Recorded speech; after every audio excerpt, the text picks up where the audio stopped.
Hello everyone, welcome back to our channel Princy cooking and vlogs. ఈరోజు ఈ వీడియోలో టేస్టీగా అండ్ స్పైసీగా గార్లిక్ చికెన్ విత్ కాజు ఎలా తయారు చేయాలో చూపించబోతున్నాను. వీడియో ఫస్ట్ నుంచి లాస్ట్ వరకు చూసి వీడియో ఎలా అనిపించిందో మాకు కామెంట్ రూపంలో తెలియచేయండి. వీడియో స్టార్ట్ చేసేద్దామా. నేను గార్లిక్ చికెన్ కోసం ముందుగా 1 kg వరకు చికెన్ అయితే తీసుకొని మంచిగా క్లీన్ చేసి ఈ విధంగా తీసుకున్నాను. దీనిలో కొంచెం పసుపు, అలాగే సాల్ట్ తగినంతగా వేసుకుంటున్నాను. అలాగే తగినంత కారం కూడా వేస్తున్నాను. చూస్తున్నారు కదా, ఇలా వేసి ఒక హాఫ్ అన్ అవర్ పాటు వంటకు ముందు ఒక అరగంటకు ముందే ఈ విధంగా మ్యారినేట్ చేసి పెట్టుకున్నామంటే చికెన్ పీసెస్కి అయితే మంచిగా ఉప్పు కారాలంతా పట్టి బాగా మ్యారినేట్ అయ్యి టేస్ట్ బాగుంటుందన్నమాట. ఈ విధంగా చక్కగా కలుపుకోవాలి. ఇలా కలుపుకున్న తర్వాత దీనిలో కొద్దిగా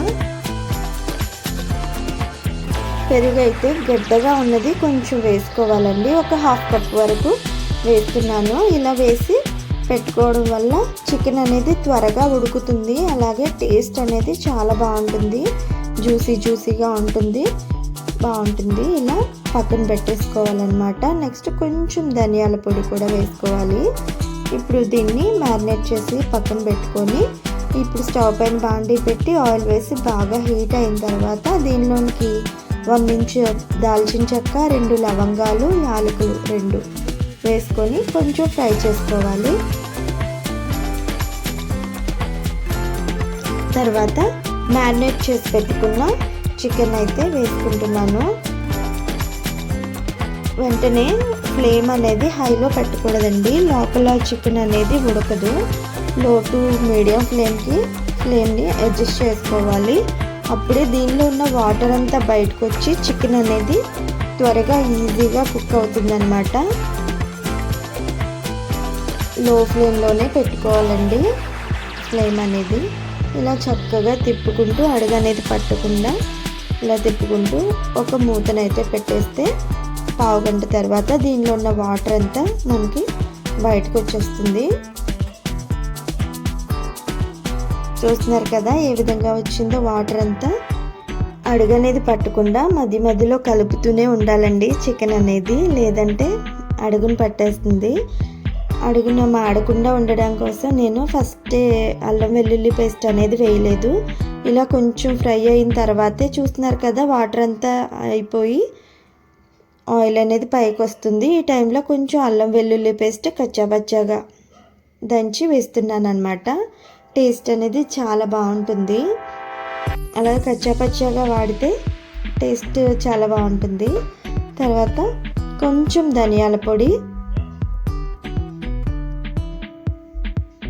అలాగే కొంచెం గరం మసాలా వేస్తున్నాను. చాలా తక్కువగా వేస్తున్నానండి, కారం ఉప్పు ఎక్కువగా ఉంటే సరిపోతుంది.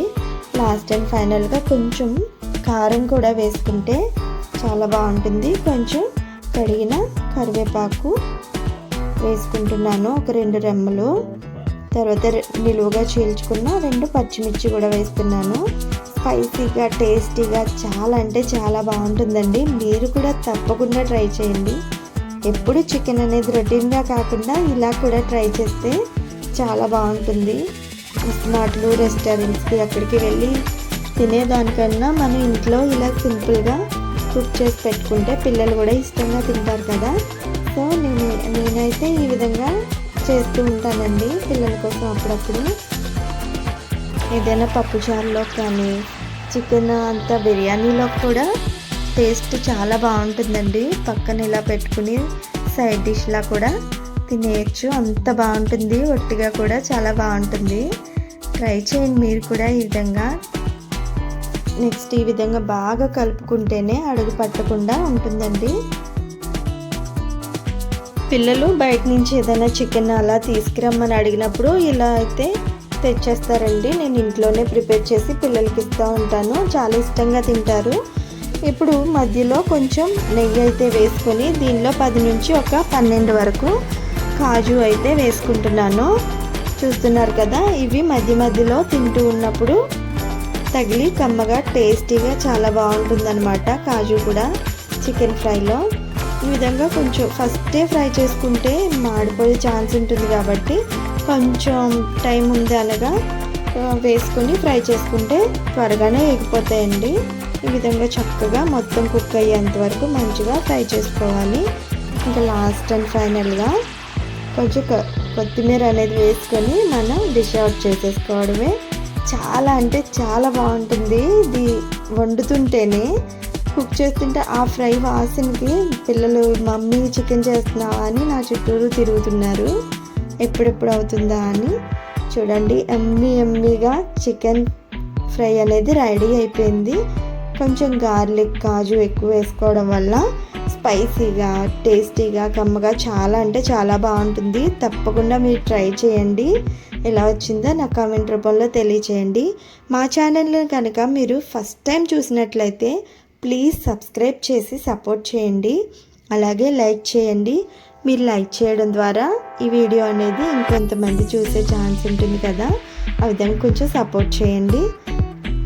మీ ఒపీనియన్ అనేది కామెంట్ రూపంలో ప్లీజ్ నాకు తెలియచేయండి.